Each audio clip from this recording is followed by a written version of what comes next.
बात तो मुकम्मल हो गई है। आप उलमाए किराम की ज़ियारत भी इबादत है, और आपकी सोहबत में बैठने को मौलाना इलियास साहब रहमतुल्लाह अलैह फरमाते थे, इबादत यकीन किया करो। तो उस इबादत के लिए और आपकी ज़ियारत के लिए हाजिर हुआ हूँ। अल्लाह आप सबकी उम्र में बरकत अता फरमाए। आमीन।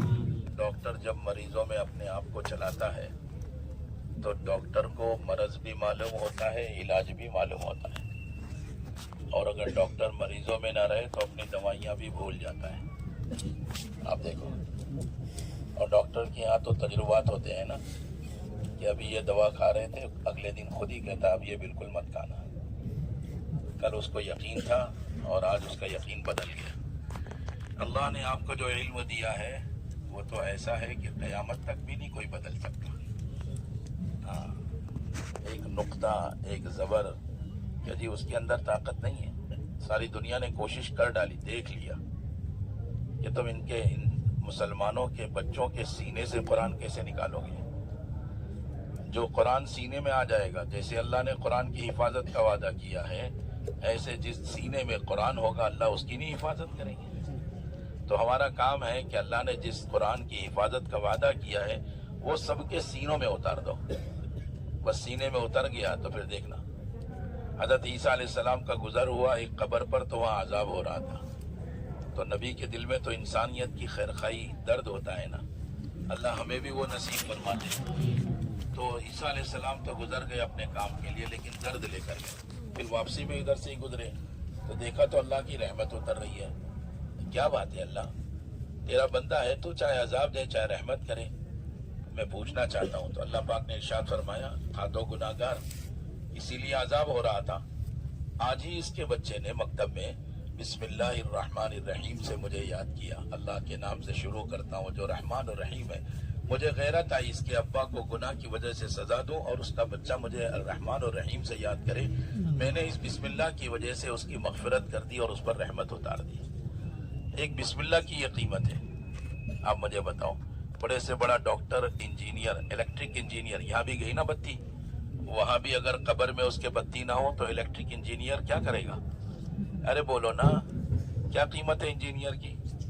आप बताइए। बहुत बड़ी इमारत बनाया जी, बुर्ज टावर बना दिया और न जाने क्या क्या बना रहे लोग।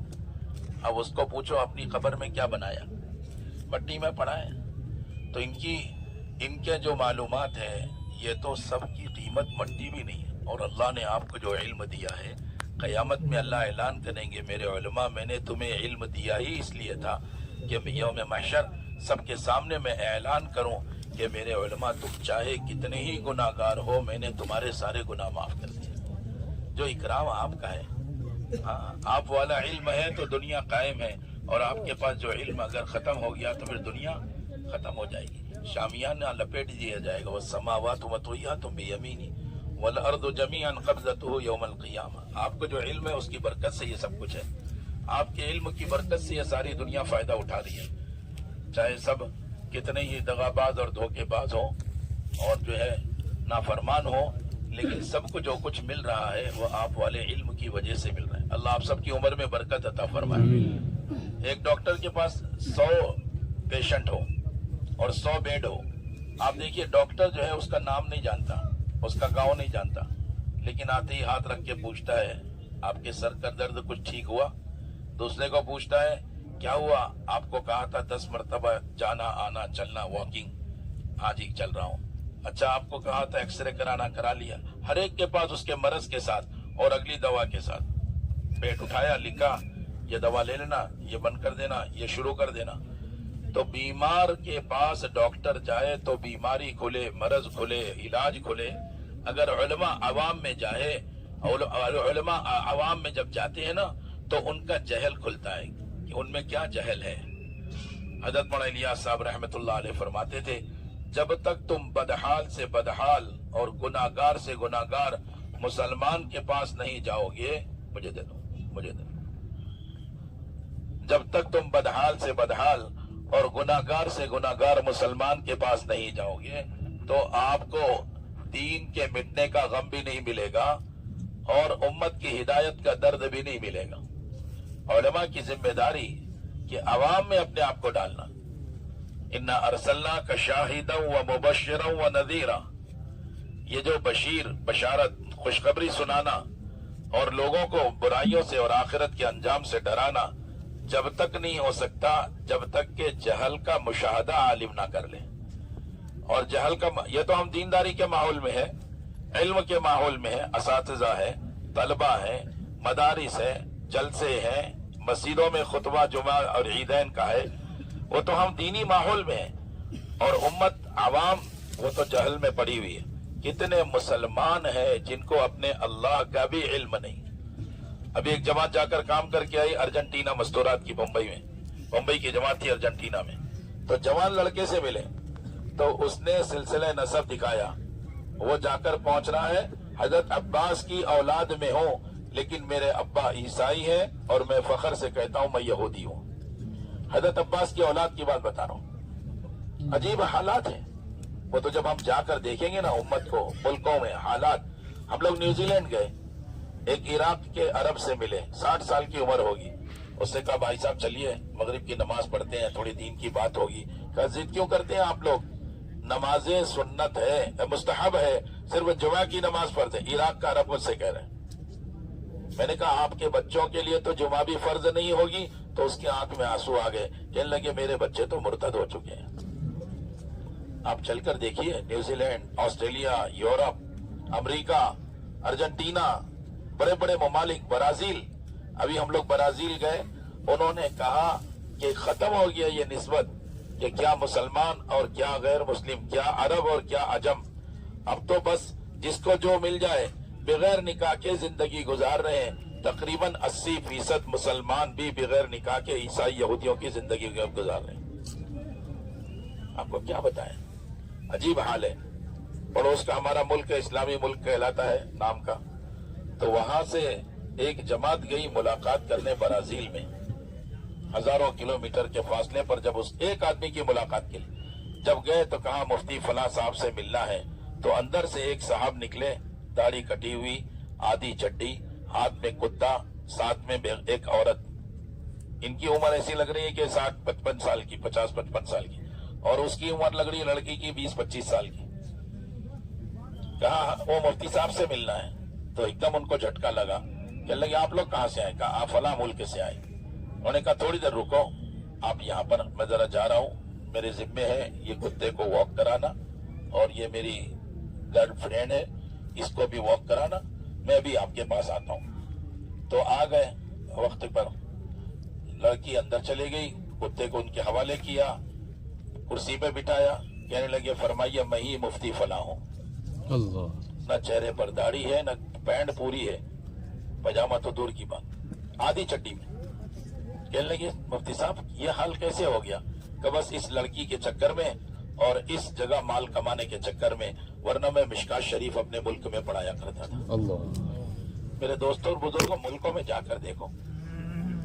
ये नागालैंड की तरफ एक आलिम साहब से मुलाकात हुई, कासमी, और जब उससे मिले तो उसने कहा तुम लोग कहाँ ये कुरान और हदीस के चक्कर में पड़े हो? मैं ईसाई हो चुका हूँ, ईसाई का दाई हूँ, आप सब भी मुसलमान इस्लाम छोड़ दो और ईसाई बन जाओ। मैं आपको क्या बताऊं, वो तो अल्लाह का फजल है। अरब तो दाई होते हैं। यूरोप में एक जवान लड़का जा रहा था, 18-20 साल का, उधर से बड़ी उम्र का एक आदमी जा रहा था। उसने इसका हाथ पकड़ के कहने लगा अना अदउका इला नसरानिया, मैं तुझे नसरानियत की तरफ दावत देता हूँ, और दावत दे के भागा हो। तो ये लपक के एकदम जोर से उसका हाथ पकड़ा और कहा अना अदउका इला इस्लाम, इस्लाम हक मजहब है, इस्लाम की तरफ दावत देता हूँ। जब आदमी दाई होता है ना, तो फिर उसके दिल में दर्द होता है दीन के मिटने का। ये नहीं कि कोई भी आए कुछ भी कह के कुछ भी बेच के चला जाए। मेरे मोहतरम उलमाए किराम, आप हजरात जिस काम में लगे हैं उसका कोई बदल नहीं है, और नबूवत वाला इल्म है। आप हजरात इतने बड़े काम में लगे हैं, ये कैसे कहा जाएगा कि आप कोई काम नहीं कर रहे? नहीं, आप बहुत बड़े काम में हो। ठीक है, अगर कोई तेजी से कह दे, जल्दी में कह दे, या तबलीग में बेचारा लगा, उसको मालूम ही नहीं इल्म होता क्या, उलमा क्या होते हैं, कोई बेअदबी कर ले, तो अल्लाह के लिए मैं आपको उन सब की तरफ से माफी मांगता हूँ। लेकिन आप सोचो तो सही, ये जितनी गलती के साथ कर रहा है, अगर आपका सहारा नहीं मिला तो ये कैसे करेगा? इसलिए हजरत मौलाना इलियास साहब रहमतुल्लाह अलैह ہر جماعت کو سمجھاتے تھے جس علاقے میں جاؤ پہلے علماء کرام سے ملو اور آپ حوصلے سے کام کرو. علماء سے زیادہ حوصلہ کون دکھائے گا؟ ہم لوگ جس وقت مدرسے میں پڑھتے تھے 76 میں، تو 76 میں یہ حال تھا کہ ہمارے مدرسے میں وضو کے لیے 3 نل تھے. کوئی استنجا خانہ نہیں، غسل خانہ نہیں، بیت الخلا نہیں. استنجا کرنے جانا ہے تو 300-400 میٹر دور، چاہے رات ہو یا دست لگے ہوں، جانا ہے وہاں اندھیری میں رات. اور غسل کرنے کے لیے جانا ہے تو 1.5-2 کلومیٹر. لیکن ہمارا جگر ہے ہم مدرسے میں پڑھنے والوں کا کہ ہم نے کبھی شکایت نہ استاد کی نہ ماں باپ کی. گھمنڈ کے ساتھ پڑھتے تھے اور ہمت کے ساتھ جاتے تھے، سارے کام کرتے. یہ تو حوصلے والے لوگ آپ ہیں. وہ تو بزدل دنیا والے ہیں کہ ساری نعمتوں کے ساتھ پڑھتے ہیں پھر بھی شکایت کرتے ہیں. وہ تو آپ نے حوصلہ دکھایا. 10 سال 15 سال فاقے، ماں باپ بھول گئے، منی آرڈر آیا نہیں، پیسے نہیں آئے، کیسے حالات سے آپ نے علم لیا ہے. 2 وقت کھانے ملا، ناشتہ نہیں ملا تو بھی پڑھ رہے تھے. ایسا ملا کہ جی ہر دوسرے تیسرے لقمے کے بعد کچ کر کے رکے. کیا ہوا کہ اس میں کنکر ہے، بغیر چونے چاول پکے ہوئے ہیں. تو آواز آئی. لیکن میرے محترم، آپ ہی حوصلے اور ہمت والے لوگ ہوں اور پوری امت امید لگائی ہوئی ہے کہ علماء اگر کھڑے ہو گئے تو عرب تک. حضرت مولانا یوسف صاحب رحمۃ اللہ علیہ فرماتے تھے علماء کھڑے ہوں گے تو پھر عرب کھڑے ہوں گے. اور فرماتے تھے یقوم العرب یقوم العالم. اگر عرب کھڑے ہو گئے تو عالم کھڑا ہوگا. لیکن عربوں کو کھڑا کرنے کے لیے علماء کی ضرورت ہے. اس لیے پہلا سال تو اپنے ملک میں اپنے ملک کا درد لینے کے لیے، دوسرا سال جا کر عربوں کے حالات دیکھ کر آؤ. میں 91 سے 2000 تک جدہ میں تھا. وہاں پر امامت بھی کی میں نے اور ایک ورکشاپ تھا سونے کے زیورات کی کمپنی، ایز اے مینیجر وہ بھی کام کیا میں نے. 9 سال بغیر تنخواہ کے امامت کی. حالانکہ وہ ضد کرتے تھے لیکن مینیجر تھا تو اس کے تنخواہ میں تھوڑی سی لیتا تھا اللہ کے فضل سے. وہاں اس زمانے میں ہم نے دیکھا تھا چھوٹی چھوٹی بچیاں دستانے، موزے اور پورا گلا بند. اور اب جا کے دیکھنے میں آ رہا ہے یہ سن 2000 کے بعد سے ایسا حال ہو گیا کہ بڑی بڑی عمر کی لڑکیاں اور سینے کھلے ہوئے ہیں، دستانہ موزہ نہیں ہے، موبائل پہ لگے ہوئے ہیں، آنکھیں بھی ایسی بڑی بڑی کھلی ہوئی ہے کہ آرام سے چہرہ نظر آ جائے. اب اندر کی معاشرت مستورات جماعت گئی اور عرب عورتوں کے لباس کو دیکھا تو مردوں سے کہا ہمیں واپس لے چلو، ایسا نہ ہو کہ ہم بھی مرتد ہو جائیں. ہمارے ہندوستان کی عورتیں رو پڑی. ان کے لباس، ان کی بے حیائی، ان کا اختلاط، ان کے انداز کہ اسلامی رہے نہیں. ایک بہت بڑے عرب نے ہم لوگ جب ریاض میں ملاقات کی رو کر کہنے لگے کاش کہ ہم سعودی عرب میں تبلیغ کے کام کو کھلا رکھتے تو آج یہ حال نہ بنتا. ہمارے سارے حکام رو رہے ہیں کہ ہماری معاشرت ہمارے ہاتھ سے نکل گئی.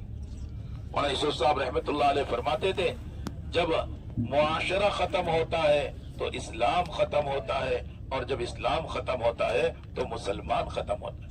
حضرت نے فرمایا اگر غیر اقوام بھی اپنے طور طریقوں پر، معاشرت اسلامی نہیں، غیر اقوام بھی اپنے طور طریقوں پر اگر مجتمع ہو جائے تو حکومت اور قانون بھی ان کے آگے گھٹنا ٹیک دیتی ہے. آپ سمجھدار لوگ اشارے میں سمجھ رہے ہیں.